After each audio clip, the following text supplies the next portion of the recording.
ओमथ श्रीसूर्याष्टकं साम्ब उवाच आदिदेव नमस्तुभ्यं प्रसीद मम भास्कर दिवाकर नमस्तुभ्यं प्रभाकर नमोऽस्तु ते सप्ताश्वरथमारूढं प्रचण्डं कश्यपात्मजं श्वेतपद्मधरं देवं तं सूर्यं प्रणमाम्यहम् लोहितं रथमारूढं सर्वलोकपितामहं महापापहरं देवं तं सूर्यं प्रणमाम्यहम् त्रैगुण्यं च महाशूरं ब्रह्मा विष्णु महेश्वरं महापापहरं देवं तं सूर्यं प्रणमाम्यहम् बृहतं तेजसां पुञ्जं वायुमाकाशमेव च प्रभु च सर्वलोकानां तं सूर्यं प्रणमाम्यहम् वन्दुकपुष्पसङ्काशं हारकुण्डलभूषितम् एकचक्राधरं देवं तं सूर्यं प्रणमाम्यहम् विश्वेशं विश्वकर्तारं महातेजः प्रदीपनं महापापहरं देवं तं सूर्यं प्रणमाम्यहम् तं सूर्यं जगतां नाथं ज्ञानविज्ञानमोक्षदं महापापहरं देवं तं सूर्यं प्रणमाम्यहम् सूर्याष्टकं पठे नित्यं ग्रहपीडाप्रणाशनम् अपुत्रो लभते पुत्रं दरिद्रो धनवान् भवेत् आमिषं मधुपानं च यः करोति रविर्दिने सप्तजन्मा भवेद्रोगी जन्म कर्म दरिद्रता श्रीतैलमधुमांसानि एत्यजन्ति रविर्दिने न व्याधिशोकदारिद्र्यं सूर्यलोकं च गच्छति आदिदेव नमस्तुभ्यं प्रसीद मम भास्कर दिवाकर नमस्तुभ्यं प्रभाकर नमोऽस्तु ते सप्ताश्वरथमारूढं प्रचण्डं कश्यपात्मजं श्वेतपद्मधरं देवं तं सूर्यं प्रणमाम्यहम् लोहितं रथमारूढं सर्वलोकपितामहं महापापहरं देवं तं सूर्यं प्रणमाम्यहम् त्रैगुण्यं च महाशूरं ब्रह्मा विष्णु महेश्वरं महापापहरं देवं तं सूर्यं प्रणमाम्यहम् बृहतं तेजसां पुञ्जं वायुमाकाशमेव च प्रभु च सर्वलोकानां तं सूर्यं प्रणमाम्यहम् वन्दुकपुष्पसङ्काशं हारकुण्डलभूषितम् एकचक्राधरं देवं तं सूर्यं प्रणमाम्यहम् विश्वेशं विश्वकर्तारं महातेजः प्रदीपनं महापापहरं देवं तं सूर्यं प्रणमाम्यहम्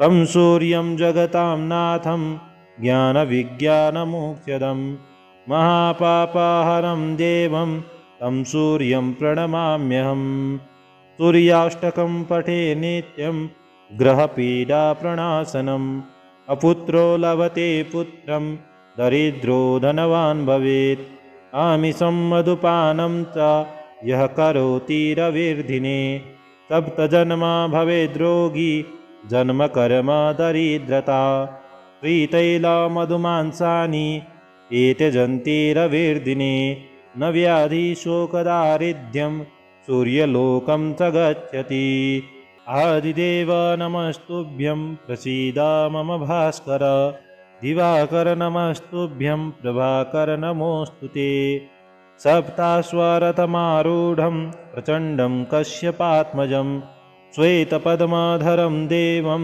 तं सूर्यं प्रणमाम्यहम् लोहितं रथमारूढं सर्वलोकपितामहं महापापहरं देवं तं सूर्यं प्रणमाम्यहम् त्रैगुण्यं च महाशूरं ब्रह्मा विष्णु महेश्वरं महापापहरं देवं तं सूर्यं प्रणमाम्यहम् बृहतं तेजसां पुञ्जं वायुमाकाशमेव च प्रभु च सर्वलोकानां तं सूर्यं प्रणमाम्यहम् वन्दुकपुष्पसङ्काशं हारकुण्डलभूषितम् एकचक्राधरं देवं तं सूर्यं प्रणमाम्यहम् विश्वेशं विश्वकर्तारं महातेजः प्रदीपनं महापापहरं देवं तं सूर्यं प्रणमाम्यहम् तं सूर्यं जगतां नाथं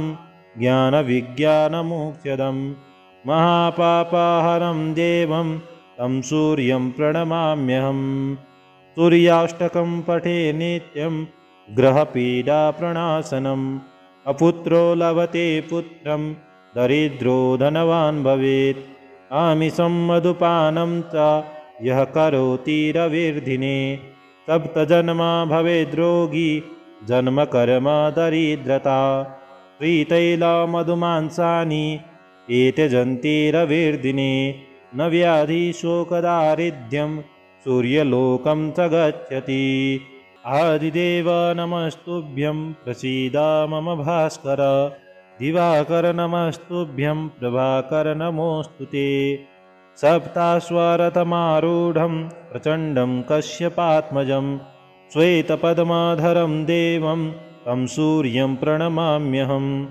लोहितं रथमारूढं सर्वलोकपितामहं महापापहरं देवं तं सूर्यं प्रणमाम्यहं त्रैगुण्यं च महासूरं ब्रह्मा विष्णु महेश्वरं महापापहरं देवं तं सूर्यं प्रणमाम्यहं बृहतं तेजसां पुञ्जं वायुमाकाशमेव च प्रभु च सर्वलोकानां तं सूर्यं प्रणमाम्यहं वन्दुकापुष्पसङ्काशं हारकुण्डलभूषितम् एकचक्राधरं देवं तं सूर्यं प्रणमाम्यहं विश्वेशं विश्वकर्तारं महातेजः प्रदीपनं महापापहरं देवं तं सूर्यं प्रणमाम्यहं तं सूर्यं जगतां नाथं ज्ञानविज्ञानमोक्षदं महापापहरं देवं तं सूर्यं प्रणमाम्यहम् सूर्याष्टकं पठे नित्यं ग्रहपीडाप्रणाशनम् अपुत्रो लभते पुत्रं दरिद्रो धनवान् भवेत् आमिषं मधुपानं च यः करोति रविर्दिने सप्तजन्मा भवेद्रोगी जन्म कर्म दरिद्रता श्रीतैलमधुमांसानि एत्यजन्ति रविर्दिने न व्याधिशोकदारिद्र्यं सूर्यलोकं च गच्छति आदिदेव नमस्तुभ्यं प्रसीद मम भास्कर दिवाकर नमस्तुभ्यं प्रभाकर नमोऽस्तु ते सप्ताश्वरथमारूढं प्रचण्डं कश्यपात्मजं श्वेतपद्माधरं देवं तं सूर्यं प्रणमाम्यहं लोहितं रथमारूढं सर्वलोकपितामहं महापापहरं देवं तं सूर्यं प्रणमाम्यहं त्रैगुण्यं च महासूरं ब्रह्मा विष्णु महेश्वरं महापापहरं देवं तं सूर्यं प्रणमाम्यहं बृहतं तेजसां पुञ्जं वायुमाकाशमेव च प्रभु च सर्वलोकानां तं सूर्यं प्रणमाम्यहं वन्दुकापुष्पसङ्काशं हारकुण्डलभूषितम् एकचक्राधरं देवं तं सूर्यं प्रणमाम्यहं विश्वेशं विश्वकर्तारं महातेजः प्रदीपनं महापापहरं देवं तं सूर्यं प्रणमाम्यहं तं सूर्यं जगतां नाथं ज्ञानविज्ञानमोक्षदं महापापहरं देवं तं सूर्यं प्रणमाम्यहं सूर्याष्टकं पठे नित्यं ग्रहपीडाप्रणाशनम् अपुत्रो लभते पुत्रं दरिद्रो धनवान् भवेत् आमिषं मधुपानं च यः करोति रविर्दिने सप्तजन्मा भवेद्रोगी जन्म कर्म दरिद्रता श्रीतैलमधुमांसानि एत्यजन्ति रविर्दिने न व्याधिशोकदारिद्र्यं सूर्यलोकं च गच्छति। आदिदेव नमस्तुभ्यं प्रसीद मम भास्कर। दिवाकर नमस्तुभ्यं प्रभाकर नमोऽस्तु ते। सप्ताश्वरथमारूढं प्रचण्डं कश्यपात्मजं श्वेतपद्मधरं देवं तं सूर्यं प्रणमाम्यहम्। लोहितं रथमारूढं सर्वलोकपितामहं महापापहरं देवं तं सूर्यं प्रणमाम्यहम्। त्रैगुण्यं च महाशूरं ब्रह्मा विष्णु महेश्वरं महापापहरं देवं तं सूर्यं प्रणमाम्यहम्। बृहतं तेजसां पुञ्जं वायुमाकाशमेव च प्रभु च सर्वलोकानां तं सूर्यं प्रणमाम्यहम्। वन्दुकपुष्पसङ्काशं हारकुण्डलभूषितम् एकचक्राधरं देवं तं सूर्यं प्रणमाम्यहम्। विश्वेशं विश्वकर्तारं महातेजः प्रदीपनं महापापहरं देवं तं सूर्यं प्रणमाम्यहम्।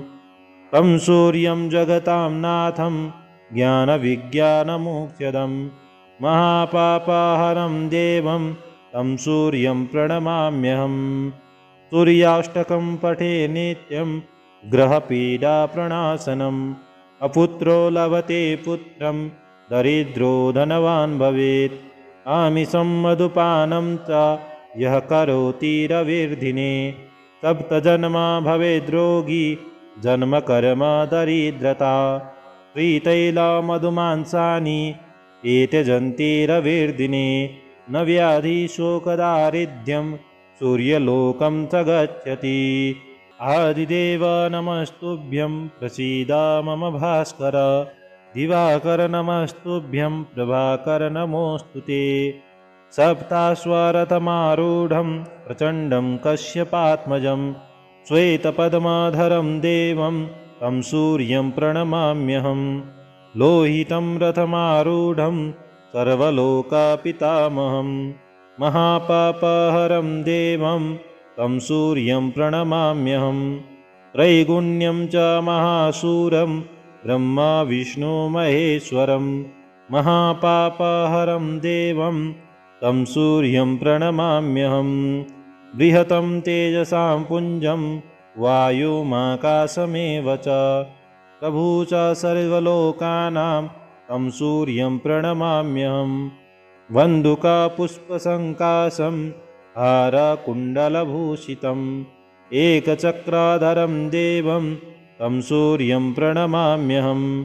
विश्वेशं विश्वकर्तारं महातेजः प्रदीपनं महापापहरं देवं तं सूर्यं प्रणमाम्यहम्।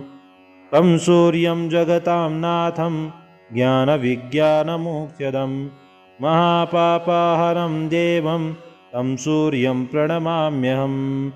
सूर्याष्टकं पठे नित्यं ग्रहपीडाप्रणाशनम् अपुत्रो लभते पुत्रं दरिद्रो धनवान् भवेत्।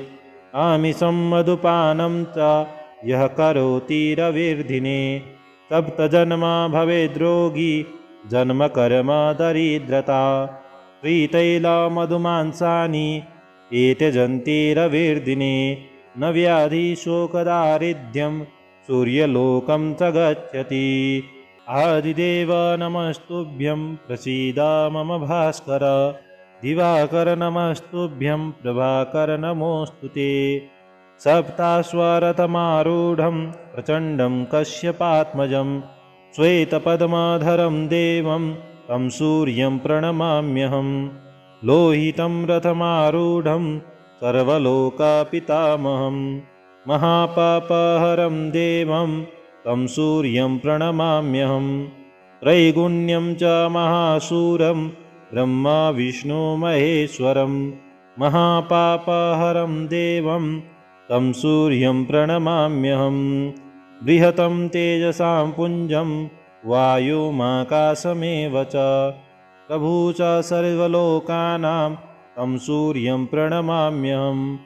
वन्दुकपुष्पसङ्काशं हारकुण्डलभूषितम् एकचक्राधरं देवं तं सूर्यं प्रणमाम्यहं विश्वेशं विश्वकर्तारं महातेजः प्रदीपनं महापापहरं देवं तं सूर्यं प्रणमाम्यहं तं सूर्यं जगतां नाथं ज्ञानविज्ञानमोक्षदं महापापहरं देवं तं सूर्यं प्रणमाम्यहं सूर्याष्टकं पठे नित्यं ग्रहपीडाप्रणाशनम् अपुत्रो लभते पुत्रं दरिद्रो धनवान् भवेत् आमिषं मधुपानं च यः करोति रविर्दिने सप्तजन्मा भवेद्रोगी जन्मकर्म दरिद्रता श्रीतैलमधुमांसानि एत्यजन्ति रविर्दिने न व्याधिशोकदारिद्र्यं